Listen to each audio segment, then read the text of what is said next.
Greetings, Venusians! Welcome back to Movin' Right Along, a Muppet movie podcast brought to you by toughpigs.com. This is the podcast where we watch Muppets from Space 2 minutes at a time and talk about it a lot. I'm your host, Ryan Rowe. I'm your other host, Anthony Strand. And this week we have a first-time guest on the podcast. Guest, introduce yourself. I barely know you. Right. I am Justin. I am friends with Anthony. I've been friends with him for probably like over 20 years now. Oh, easily. At this point. Yeah. We have dissected the Leonard Maltin movie guide. One of the things we bonded over. Right. So we grew up, 3 blocks apart? Like, we're from the same hometown. Right. But Justin, you're just a baby compared to me. You're just a little baby. That's true. I think the age Still have more hair than me, though. Barely. Yeah. The age difference between me and Justin is like the same as between me and Ryan. I'm just the older one. Oh, right. Okay. And I'm kind of familiar with Ryan because Anthony has talked about you. You and Joe are the names I've heard the most. Correct. Well, I mean, all you needed to say was that you've dissected the Leonard Maltin movie guide. It's just to know that you're on the right podcast right now. Right, so. perfect. Yeah. Right, feel at home then. Mm-hmm. Yeah. But yeah, thanks for having me. I'm happy to be here. Yeah, thanks for joining us. And today you're here joining us to talk about minutes 37 and 38 of Muppets from Space, in which K. Edgar Singer is frustrated and Hollywood Hulk Hogan makes a cameo. So steals the show. we start these minutes in the middle of a very dramatic moment with Singer, played by Jeffrey Tambor, screaming, "Laugh at me," because at the end of last week's clip, he started to say, "Don't." So this is what he's saying. "Don't laugh at me." So, Justin, you've never seen this movie, correct? I've never seen it. No. Oh, good. Like, talked about this, the Hogan's cameo, several times to me. Right. I for years I've wanted you on for this scene. But what I wasn't thinking about was that you would come in the middle of Jeffrey Tambor yelling, "Laugh at me." So what did you think in that moment? That he is mentally ill. No, but I think I was thinking he was going through some sort of did he have like childhood trauma? Is that what's going on?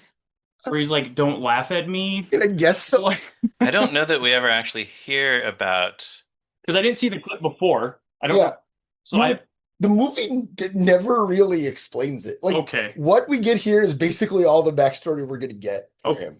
I thought it would. I took it as like, because I don't know the context of the laughing part. "Don't laugh at me." Yeah. I thought they were laughing at him, and there was like repressed. Right. That's what it seems like. Okay. That's what I also assume. Good. Okay. But the movie does not dig further in. All right. I think he just hates it when people laugh at him. Right. Okay. Yeah. And it's interesting, though, because the Muppets 2011 movie has a villain who is incapable of laughing, who just says maniacal laugh. Like he just says those words out loud. And that movie, they did write, and I don't know if they filmed the explanation, the backstory of that, but it was cut from the movie. Oh, they did. It's on the DVD as an extra. Okay. That whole sequence. Yeah, so there was an explanation for that, but they cut it. So when you see the movie in the theater, like the theatrical version, there's also no explanation for that. So what I'm hearing is that K. Edgar Singer and Tex Richman should be best friends, because Tex Richman would not laugh at him. Yeah, Tex Richman might just say like, derisive chuckle, but that's not laughing. It's not the same. So yeah, Singer might be okay with that. Yeah. So then Gonzo is quite unsettled by this. He does kind of a loud cartoonish gulp. Singer turns away from Gonzo, I guess in shame or just to kind of collect his thoughts or calm down. During this awkward silence, Bobo sidles up to Gonzo and whispers... Who, Ryan? Oh, sorry, Bobo as Rentro. Thank you. Yes, very important. And whispers, "I hope I'm not imposing, but I thought you were just great on TV. Do you think I could get your autograph?" So Rentro clearly not good at reading the room. Singer says to Rentro is not a good time, and he echoes back, "It's probably not a good time." So once again, he's a very dutiful employee, because he just kind of echoes back what his boss says. The movie definitely thinks that Bobo as Rentro repeating what Singer says is funnier than it actually is. Oh, yes, absolutely. They do it many times, and it's never really a joke. No, I It's hadn't kind really of noticed that it was a recurring thing. There was the one scene that we had a few weeks ago where he did it like three times in a row, but I didn't realize that it came back again. And maybe it'll come back more times after this. We'll see. yeah, but it's not funny. No, it's never funny. It's It's like just, it's like a funny, but it's not. yeah, they don't quite get there. Singer turns back to Gonzo. He says, "Forgive me my earthly manners, but do you have any idea what it's like to be?" And then this is some good acting from Jeffrey Tambor. I'll give him this. He kind of pauses and gives a rueful chuckle and goes, "To be laughed at." Well, I think he's really good in this whole scene. Yeah, I think it would be very easy for it to either be like way too over the top or yeah, just kind of like actually scary. Either too silly or too scary. right. And he plays it at just the right note that it's like clearly comedic, but also it feels genuine. Yeah, yeah. He And, modulates Singer's emotions. and I don't know that Jeffrey Tambor needed to go this hard for this sequence. Like I really don't. You should totally tweet that. Okay, I mean, I'll put it on Blue Sky, sir. Do it.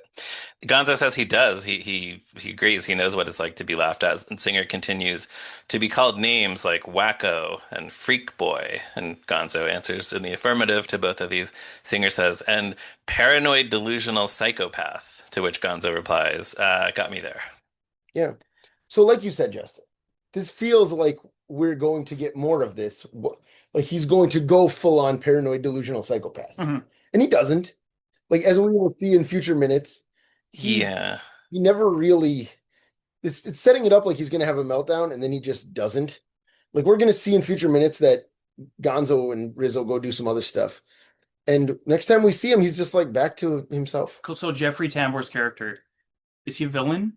Yeah, he's the main villain of Okay. this movie. Okay. Yes. Gotcha. That's what it seemed like. I wasn't positive. Sure. Yeah. Yeah. And it does escalate. I mean, it doesn't escalate. It does come back. Like his temper comes back, but it doesn't escalate. It's just kind of at the same level in a later scene at the beach. That's But true. but then it gets diffused eventually.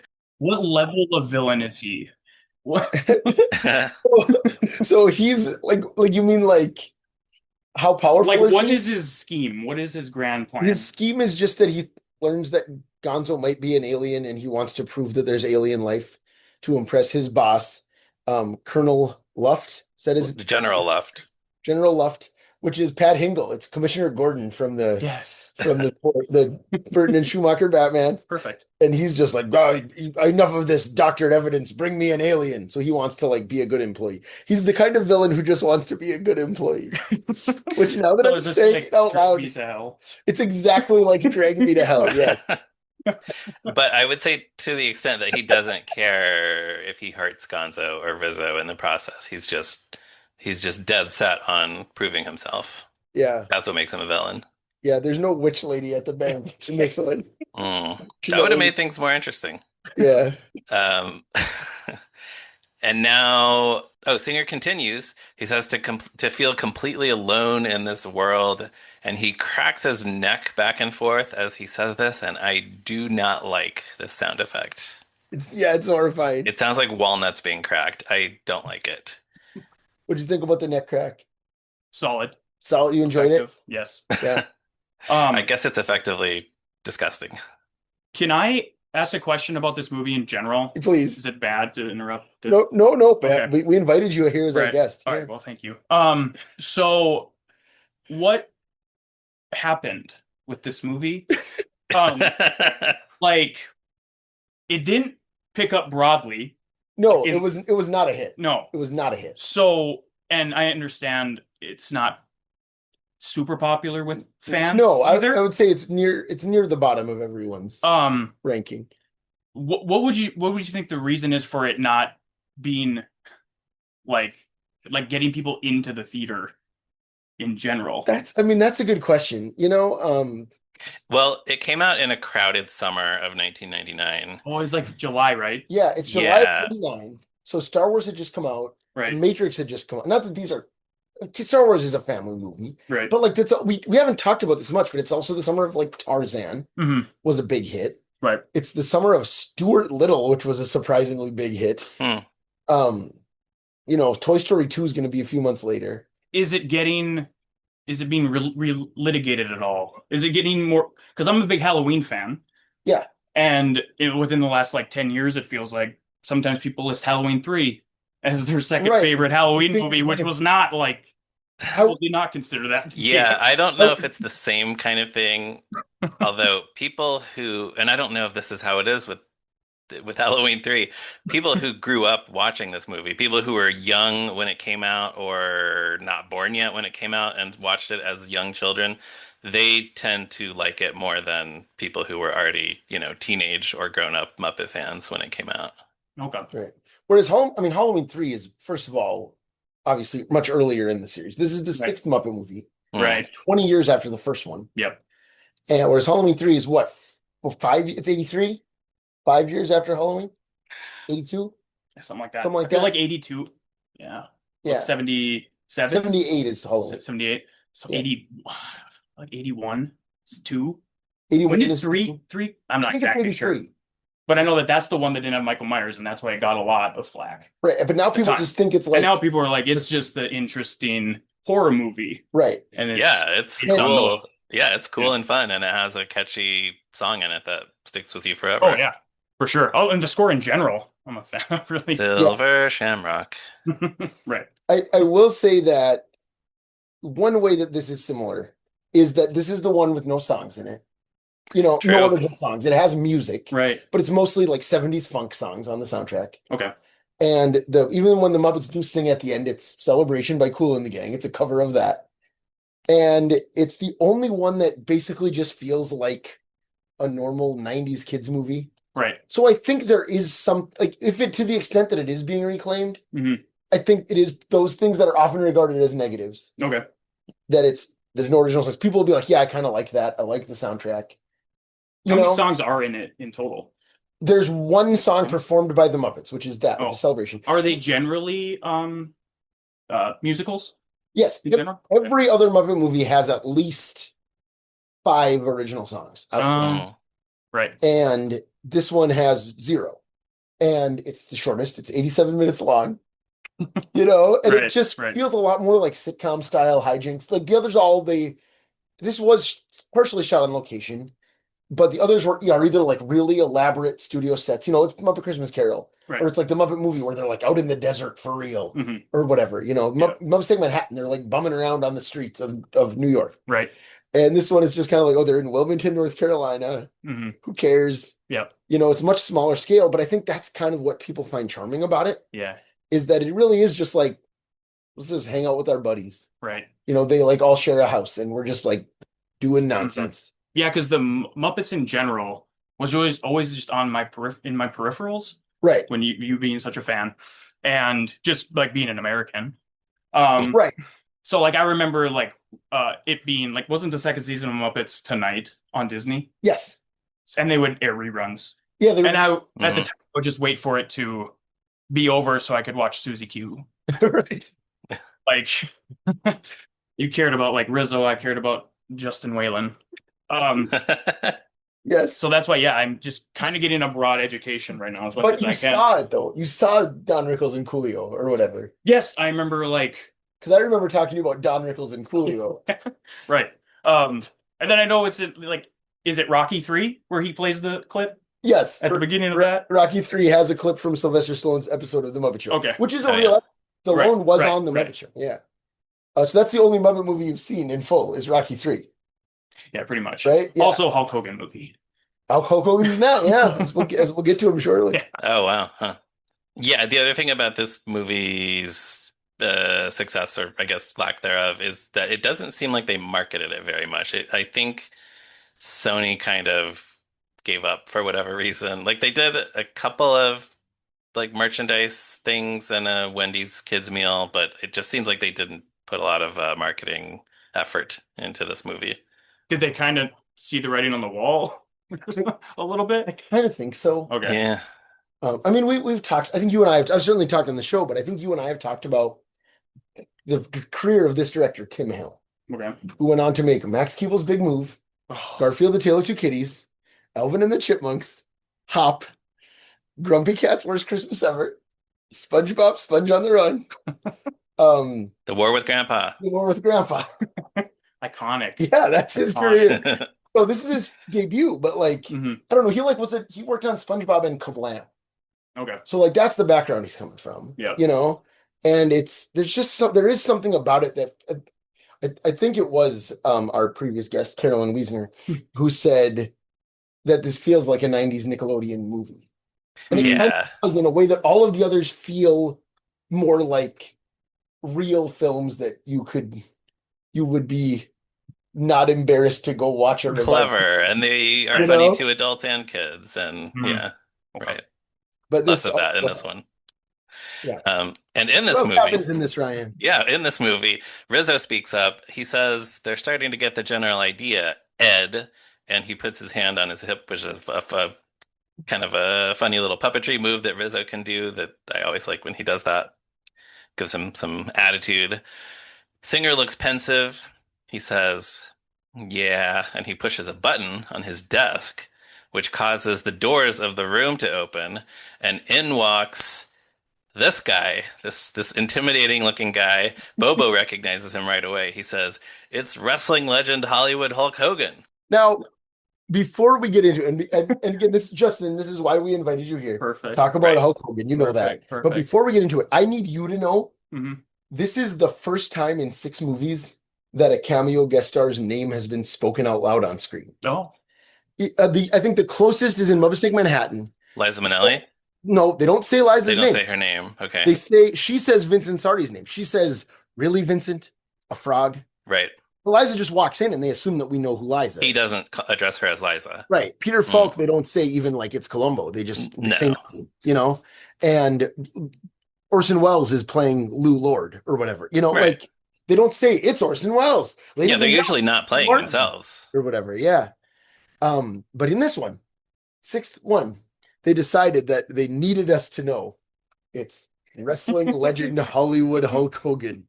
And so Bobo Renfro says it out loud. And Ryan, I'm sorry, I cut you off. What were you Well, going to say about Yeah, because he is playing himself.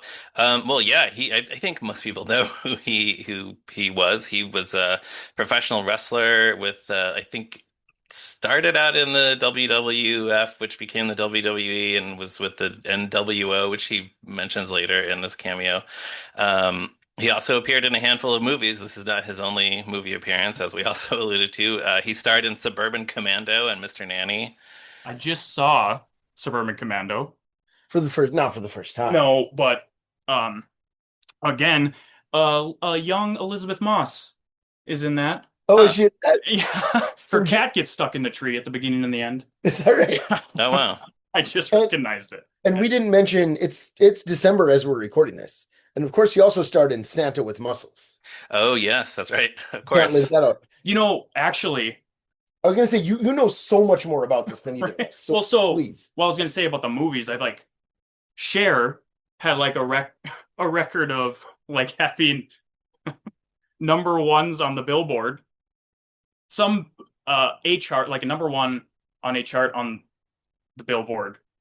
4 decades in a row. Like yeah, something like that. 60s, 70s, 80s, and 90s when Believe hit Right. number 1. And Hogan Yeah. had a similar feat in that he has the best movie in 4 decades in a row. Because No Holds Barred. I won't even give you Rocky 3. I won't even let you count. Oh, No Holds Barred, one of the great Siskel and Ebert segments. Yeah. You've seen it, right? I haven't, but I Gene Siskel is like repulsed that this movie exists. That's amazing. Everything I know about No Holds Barred, it comes from one of the first issues of Mad Magazine I ever bought with my allowance, had a parody of No Holds Barred in it. So good. And then the 90s, like take your pick. Mr. Nanny, Suburban Commando, Three Ninjas Part 4, High Noon Mega Mountain. And then just got it in the aughts with little Herc or I think Little Hercules, young Hercules. Plays Zeus. Hogan Knows Best. It was one of the episodes when they were filming. Wow. He also did a voice in Romeo and Juliet. Which I Hmm. didn't know that was The, such a big the movie. 90s, I thought you were going to say Gremlins too. Oh, well, that too. I said take your pick Yeah. That's because kind of similar to this one where he just kind of walks on briefly as himself and like is intimidating. right. Yeah. Yeah. That's the other thing is that we need to talk about is that his cameo in Gremlins 2, like you said, is basically the same one, Yeah. but it's way funnier. Like he already did this and it was better the first time. Right. Um, and yeah, I was never a regular viewer of wrestling, but a lot of my friends were. So like early to mid 90s, I was aware of him and the other professional wrestlers, which I always thought it was, I don't know why I was never drawn to it because I did think it was kind of similar to superheroes where everybody has their gimmick and Right. Yeah, like same. flashy costumes when they come out. And he was able to somehow use Hulk. Well, Yeah, that was his, yeah, right. But yeah, Terry Bollea aside, by me, that's Hulk Hogan's real name. His yeah, real name, right? being charitable, he did some questionable things. But as Yeah. far as Hulk Hogan, the character in the 90s, I was obsessed with him. Um, it's just this big, giant, meaty man with a bandana, a Fu Manchu. He's like yelling and gritting Ripping his, his shirt. yeah, like he had rabies or something. And I was just drawn to him. He was like a cartoon character. Yeah, Sure. I think, And you're little. I mean, you were born in 1988. Yeah, So you're a very little kid at his peak. right, So I'm sure it's even like weirder. Like his whole thing is even like more like right. awe-inspiring. But then, even then, so my first memories of him are probably like 92-ish when I'm like 4. Uh-huh. sure. And so at that point, it was towards the tail end of that babyface run, his good guy run. Uh-huh. That was starting to get stale at the time. Uh, the kids that grew up with him were kind of getting older. He was still saying the same, like, say your prayers and eat your vitamin stuff. And it was getting old. And and so that kind of ushers in him becoming a bad guy, which we find out In this movie. in this movie. So He does make a reference to it. Yeah. so so I guess yeah, let's say what happens. We've been talking about Hulk. Yeah, What well, does he do in the movie? and I do think, we've been keeping track of problematic cameo guest stars in this movie, so we should just briefly address the fact that there was let's say, a candid video that he was in, a candid home video. I think a lot of people know about this, Mm. that was leaked, in which he was saying a bunch of racist things and repeatedly using racial slurs. So another canceled problematic cameo guest in this movie. He also had that in the 90s too with like the steroid trial. That was part of why he was getting stale too. People were sick of him. It was like He was it was clear that he was not this baby face. right, because he had Hmm. an Arsenio guest spot where he denied using steroids or something like that, or he only used it for like medicinal purposes, like he had to. Sure. And then when Vince McMahon was getting sued for distributing steroids, he testified for the prosecution, but he didn't give them anything. But during that, it came out that he was using it recreationally. Hmm. He found out that he was lying on Yeah. Arsenio. He wasn't just taking his vitamins. Right. Yeah. Oh, yeah. So, all right, yeah, a couple other problems with him there. But in this movie, Singer tells Hollywood Hulk Hogan to take the rat to Dr. Tucker for some tests. Rizzo protests that he hasn't studied. He doesn't even have a number 2 pencil. Yet another That's line in this movie that feels like maybe they should have taken another pass at that joke. right. It's not like again, like you say, it has like the shape of a joke. Yeah. It has the cadence of a joke, but it's not funny at all. Yeah. Hogan grabs Rizzo by the tail, and as Rizzo dangles there, there's some kind of twisted rock music on the soundtrack, and he looks right at the camera and says, "This is for all my NWOites out there. I will continue to dominate wrestling. I will continue to make your back crack, your knees freeze, and your liver quiver. I will continue to put so much pain on you, you'll become my Painiac." And he's right, because this moment is bringing me pain right now. So what do you make of this? Like as a fan who knows the continuity. So it sounds like he's doing his like politician thing. the way he's This was the his things he did cadence. in the ring. Because during this time, so this was probably filmed late 98, early 99, Yeah. Yeah. right? So Jesse Ventura in November of 98 uh, obviously won the election to be governor of Minnesota. Yeah.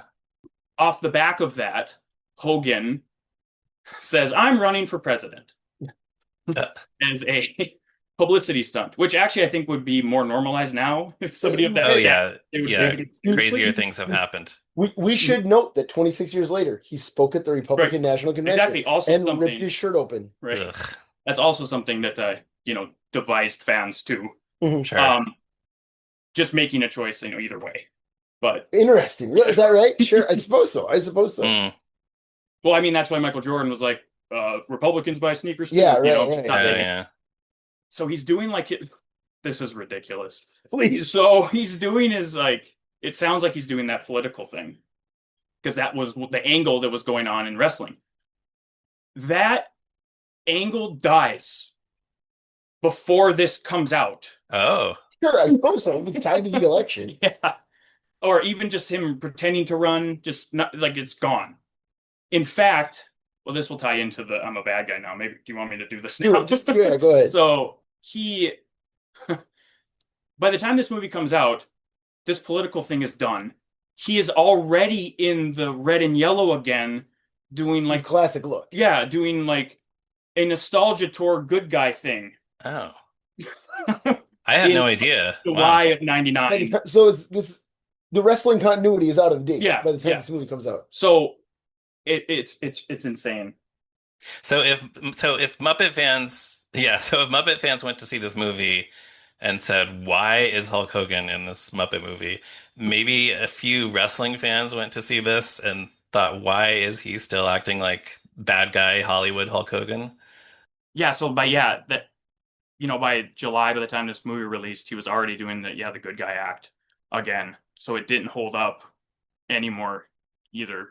Huh. Huh. So So when he says this is for all my NWOites out there, he's addressing the other wrestlers rather than the fans, it sounds like, because I he's think threatening them. yeah, that doesn't make any sense. So what is the That's- NWO? Because you tried to explain this to me once, like 20 years ago. So the NWO is is a is a faction that he created. Which stands for New World Order, I Yep. assume. Right. Huh. Two wrestlers. So this was WCW at the time. Two wrestlers from WWF at the time. Jumped ship to WCW. It was Kevin Nash and Scott Hall. I don't know if you're familiar with them. Anyway, well, Kevin Nash, Kevin Super Nash is Super Shredder in Turtles 2, Yeah. yeah. I've heard the names, yeah. So when they come, it seems like they're invading. They try to make it seem like they're invading from the WWF. They actually get sued by the WWF because For like maintaining their characters yeah, or right. whatever. Because Sure. they did. Ah. He was Scott Hall was Razor Ramon. He was still using the toothpick and stuff, and so it's similar to his character in the WWF. And I don't know, there's videos of the deposition, and they're like really petty. I don't know, it's entertaining. But so they come in, and then Hogan is gets revealed to be like the ringleader and the head of this, Okay. which was perfect because again, I said he was getting kind of stale, and he had never been a bad guy. So when he turned, it kind of gave his career new life. Huh. But I was going to say about another thing about his little spiel he goes on. Like that's taken from James Brown. The knees freeze, splatter, splatter Oh. from an introduction. Like James Brown's legendary. Yeah. A lot of iconic performances. Uh-huh. And I'll tell you, we heard Get Up off of that thing earlier in this movie. Oh, really? Yeah. It Interesting. plays while Gonzo rides around on the riding lawnmower. Okay. So that's how he's introduced before his performance in Zaire, before the Rumble in the Jungle. He comes out after that introduction, does like 3 splits in 8 seconds. Huh. Like, I don't know karate, but I know crazy and all that stuff Sure. and everything. And he just lifts it from that. I thought that was crazy. That's wild. Yeah, I never knew that. Yeah, I never would have known. So Hulk Hogan is about to keep going with this rant, and Singer cuts him off. He says, "Hollywood, would you mind? The rat." And Wait, so let me ask you a question, Justin. Hmm. Did they call him Hollywood during like this NWO time in the Yes. ring? Yes. Like I said, he had the best movie in four consecutive decades. Oh, because he was such a star. He's a star. Because he's in all those hit Yeah, movies, right. yeah. Hmm. And he starred on. We didn't even mention Thunder in Paradise. But yeah, I Anyway, remember oh him. yeah. I remember clips where he's like on set again at like the Three Ninjas, and he's like Rodman's with him, and he's like, "Yeah, me and Rodzilla out here recording Wow. Dennis Three Rodman in Ninjas 4, High Noon and Mega Mountain." Dennis Rodman in High Unit Mega Mountain. No, Oh, he's just there. he's just an NWO. Oh, is he? Yeah, he was one of Interesting. he was a guest. To be clear, because our audience may not know, basketball star Dennis Rodman. Yeah, Okay. He wrestled in the New NWO. York Times bestseller too, but Yeah. What, Ryan? Dennis Rodman wrestled in the NWO. yeah, he wrestled a few times in the NWO. He actually wrestled one time with Hulk Hogan against this guy Diamond Dallas Page, and his partner Karl Malone. What? Yeah. Wow. Who, if you're familiar with Karl Malone, was A they were man- actually playing in the NBA Finals that year. Can we say that you're a mailman? Yeah, I am. You're just like him. Exactly. Yep. Basically. And of course, Anthony, you and I know Diamond Dallas Page best from the Cartoon Network Brack variety show special, Oh, right, of course. Yeah, yeah, where yeah. he did a song with Brack, I think. That's Yeah. right. That's right. Uh, Um, yeah, so Gonzo asks where he's taking Rizzo, and Rizzo says, Hollywood, what are your fans gonna think? To which Hogan replies, Hey, what you gonna do? I'm a bad guy now. So here it is. so that, like, what I was trying to get to before my brain like collapsed on itself, Uh-huh. trying to figure this out. So he's making it known that he's a bad guy, but he turned heel and became Hollywood Hulk Hogan literally like in July of '96. So it'd been established already. Hmm. Years old. He's not just a bad guy now, he's been a bad guy. I mean, we had the Hollywood Hulk Hogan car fresheners at our gas station by then. So it infiltrated this country. But probably most people who had known him since the 80s were not Yeah. aware of this yet, Right. Yeah. I would guess. Yeah. So then that's something that threw me off when, I found out, I put the pieces together that yeah, he had already, got rid of the Hollywood and was back in red and yellow by the time this movie released. Hmm. You think that hurt its box office? For sure. Tanked Oh, it. yeah, definitely. Wrestling fans heard. Yeah. So he drops Rizzo in a pneumatic tube and flips a switch. This is like, one of those things you put your cash and deposit slips in at a bank drive-through. And Rizzo goes flying through the tube. Gonzo shouts Rizzo's name, but Singer shushes him and says, he's gonna be fine. Then he winks at Gonzo. We've noted how creepy Singer gets in this movie, and this is definitely another instance of Singer being creepy. But is Rizzo going to be fine? Well, we cut to an exterior shot of Covenant headquarters where the camera tilts down very fast to indicate that Rizzo is quickly speeding down through this pneumatic tube. And we hear him screaming, so I don't think he's fine. And where we cut off here, it really does feel like Rizzo's about to die. This is, yeah, Rizzo just died. Because that's the end of these 2 minutes. Mhm. So that's a crucial plot point. That Rizzo's. That it ends up. Yes. So you can't cut Hogan out of this movie even on television. No. Like it's staying in here. Because he needs to drop Rizzo. Because Yeah. yes, because he's sending Rizzo to where he's going to be for the next stretch. Right. Whatever. So yeah, if somebody decided, Yeah, we want to get Hogan out of here. and as we will find out, you're right. Hulk Hogan is crucial. It would feel like something was missing, if only because you would suddenly cut to Rizzo, in this laboratory downstairs, and you would not know how he got there. Yeah, they say Dr. Tucker is going to do tests on him. Mhm. Dr. Tucker is going to turn out to be David Arquette. Yeah. Yeah. Amazing. Again, who was in Ready to Rumble, A wrestling movie. a wrestling movie. Oh, right, yeah. Huh. Never Scott seen Conn, that right? one. Isn't it Scott Yeah. Conn? Yeah. Yeah.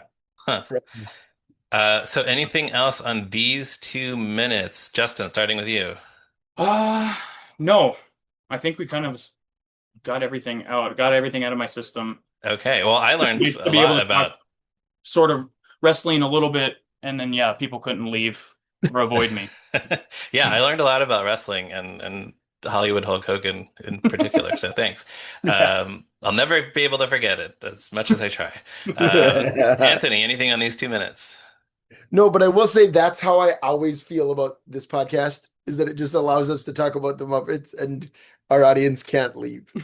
Well, I mean, they could pause the podcast or delete it from their They could device, they, but they could break their phone, yes, but they yes, choose that's what not they to, could do. which is nice. Thank you. They could hurl their phone in a river. Um, so I don't have a lot from the screenplay drafts for this scene, except to note that in the Jerry Jewell scripted drafts that we have, it is not a cameo celebrity who comes in and puts Rizzo in the pneumatic tube. It's just one of the agents. So somewhere along the line, they decided that this would be a good role for a cameo guest star, and they decided that it should be Hollywood Hulk Hogan. So, Justin, we ask our guests on this podcast 2 questions at the end of each episode. The first one being, what is your history with this movie? This podcast basically, and Okay. and then yeah, Tone mentioning it. Uh, Yeah, right. Because I'm sure I told you, like probably shortly after this came out, I was like, Even yeah, before that, I think you brought it up I was like, Hulk that Hogan this is in this cameo movie. happened, Yeah, yeah, yeah. and it didn't make sense then, and it really doesn't make sense to me either. Right. Yeah, that's the thing. So, I always wondered if it. I thought you were gonna be like, yeah, yeah, no, his NWOites will understand. They get it. They get it. Makes complete sense. Has anyone ever called you Tone on the podcast before? I Probably one of know your brothers. maybe Benjamin did. Yeah, Yeah. because the only people who call me that are my brothers, and Justin is essentially my yeah, brother. basically. Let's be Ah, clear about that. Uh, nice. but yeah, no, So we other, we should not request that our guests start calling you Tone. no, no. Okay. If my Definitely not Tony. they never call even you guys don't call me No. Tony ever. Yeah. No. If my nephew Oli comes on, he can call me Tone because that's what he Oh, calls. okay. Okay, we'll keep that in mind. Um, all right. So yeah. So our second question is, what is your favorite sci-fi movie or TV show or other thing? I think it has to be probably T2, Hmm. Terminator 2, Terminator 2. Judgment Day. Judgment Day. Yeah. Not like Terrifier 2. No. So Terminator 2, why? I think it's just the perfect combination um of action and the feels. Sure, yeah. And yeah, I think just the great villain too. Yeah. Arnold is at the peak of his powers, Yeah. sort of. It's funny because our last episode, our guest said a couple of short stories, and then she was like, it was either that or Terminator 2. Yeah, that's funny. So, and then do you want to guess out of all the lines which line I awkwardly quoted in that moment on our last episode? Uh, did you just do that weird cheesy smile that he does? No, when he's trying to smile. That's a deleted scene, though, isn't it? That's That well, was not in it's the a original. director's cut, though. Yeah, Director's cut. yeah. Okay, but no, I have No, idea. no, Fill me it was your foster parents are dead. Which is like, why? Why? Why? Justin, why didn't I say like what are the famous Well, lines? I thought you were going to Hasta la say, "Come vista, with me if you baby. want to live." Yeah, You- come with me if you want to live. That's in the but No, Kyle Reese says it in the first one too. Oh, right. right. Yeah, or did you put on those like star sunglasses Yeah. in I was just like, Terminator 3? I need your clothes, or give me your clothes. What is it? Terminator 3 is so stupid, man. Do you like I know. Terminator 3? Oh, No, remind I me. don't. You don't like it at all. You think it's stupid. Yeah, it just ends up being pointless. Yeah, well, it's weird because it's like And- a parody of Terminator 2. Right. I think I started watching that once on TV and I didn't even finish it. Well, and like you and I have definitely talked about how weird it is that they've basically made 4 different Terminator 3s. Yeah. Instead of like making a 6-movie series, it's like Rise of the Machines didn't work because it was a dumb comedy. Yep. Salvation didn't work because it was like too serious. Yep. Genesis didn't work because it's nonsense. And then Right. Dark Fate is like kind of a Terminator 2 remake, but like But they start. did you like Dark Fate? It's very divisive from the jump. So I feel like they lose a lot of people. You mean, well, you can spoil Terminator if you mean killing John Connor right. when he's a kid. Yeah. Right. But yeah, it's sort of like a choose your own adventure Yeah, series, which is actually what I like about Halloween. That franchise. Yeah, I was just thinking that they've done that too. Yeah. Yeah. Which version of how events played out do you prefer? Yeah. So as long as I got you on mic talking about Terminator 2, you love Danny Cooksey in that. Oh yeah, I love it. Well, I love him most in what is it? Gary Coleman. No, Different Strokes. Different Strokes. Yeah, Different Strokes. But remind me why. Why like? Yeah, why you like Danny Cooksey? Who plays Edward Furlong? What's his name? John Connor's friend. His like punk redhead friend. Yeah. Guy you're fascinated by. I just love that you knew his name. Yeah. And then I never forgot his name. Okay, that's what fascinated me. Because he was on Salute Your Shorts. I do remember thinking he was cool and funny on Salute Your Shorts. Yeah. But the other thing is, she's not my mother, Tad. That's what I should have said. When Drake brought up Terminator 2, I should have said, she's not my mother, Tad. That's a Danny Cooksey line? No, that's John Connor. Oh, that's John Connor. Oh, that's when him and Danny Cooksey hop on his bike and drive away. Yeah. He's like, remember Xander Berkeley's like, your mother needs you. And then he says, that's his snappy comeback. She's not my mother, Todd. Wow. Okay. Anyways, thanks for coming on my podcast, John. Yeah, no problem. Thanks for having me. If you do just have me on if you do any Scrums content. It's been a few episodes since anyone mentioned the Scrumps, so thanks for bringing that back. Love them Scrumps. That's all I know about Jim Henson is he created all the characters and voiced them all. The Scrumps. Yeah. Well, on that note, we can wrap things up for this week. As always, we want to thank Morgan Davy for our show's logo and Jordan Brandon for our theme song. Listeners, you can find Tough Pigs on the internet at toughpigs.com. We are all over social media as well as TeePublic and Patreon. You can email us at movinrightalong@gmail.com. You can chat with other Muppet nerds on the Tough Pigs Discord server. Anthony is on Blue Sky at Durwood Clapper, and I'm on Blue Sky at me, Ryan Rowe. Anthony is on Letterboxd at Zeppo Marxist, and I'm on Letterboxd at Movies Are Neat. Justin, thanks again for joining us. Yes, for sure. Thanks for having me. Yeah, and where can people find you in the future? Oh, I don't think so. Not so far. No, yeah, Hornswoggle is in. Oh, right. Yeah. Wonderful. Okay. That's probably the only way. I was trying to think. John Cena, no. The Rock, no. Yeah. They did. The Muppets were on WWE. When they were promoting one of those movies. Yeah, they were a host. Right? Yeah, so maybe we'll do a bonus episode on that. Yeah, that whole episode. Have back for that bonus. Yeah. But where can people find you online, if there is any place to find you online? Not really anywhere. I have OnlyFans. No, I'm just kidding. Yeah, hot male man. XOXO. But no, I'm really not really on social media that much. My name's Justin Ostley, though. Yeah, you can search me. You said Justin at the start, yeah. Oh, okay, yeah. So you can find me on Facebook, I guess. Okay, cool. So yeah, then that just about wraps it up. So listeners, please tell everyone you know to listen to this show and join us again next week for another episode of Moving Right Along. Bye. He's gonna make you his paniac. Yeah.